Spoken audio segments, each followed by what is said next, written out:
Ketua Tim Pakar Gugus Tugas Percepatan Penanganan COVID-19 Wiku Adhisa Smito menegaskan pemerintah tidak akan menerapkan herd immunity untuk menekan COVID-19. Wiku menyebut herd immunity hanya bisa terjadi dalam kelompok yang intens berinteraksi.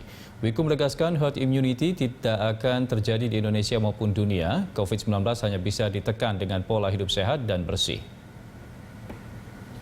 Jadi kalau kita bicara herd immunity, seandainya sampai terjadi, mari kita berpikir logika. Gimana caranya ya antar pulau, pulaunya beda, saling bisa menulari kalau enggak mobilitas antar pulaunya tinggi, terus interaksinya tinggi. Itu yang harus dipahami. Kalau kita bicara dunia timbul herd immunity, itu juga begitu. Berarti harus ada interaksi yang begitu tinggi.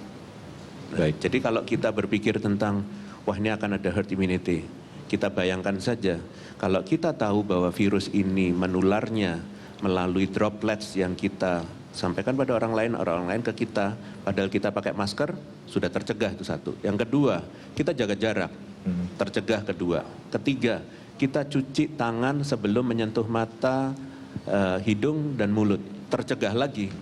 Jadi kalau ada virusnya di tangan kita, di baju kita, selama tidak masuk ke dalam mukosa ini, berarti kan sebenarnya nggak bisa. Jadi artinya herd immunity itu kalau kita berdampingan, kita senggol-senggolan, tapi semuanya tertutup seperti itu, nggak akan terbentuk penularan itu. Sehingga imunitasnya tidak terbentuk. Nah bayangkan kalau semuanya sudah melakukan seperti itu, terus kita beraktivitas, kapan terbentuk herd immunity tadi? Akan lama sekali.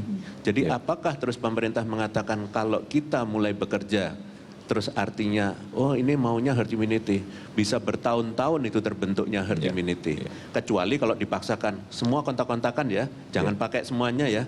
Dan moga-moga semuanya punya daya tahan yang bagus terus muncul. Nah begitu, jadi tidak serta-merta herd immunity itu bisa terbentuk.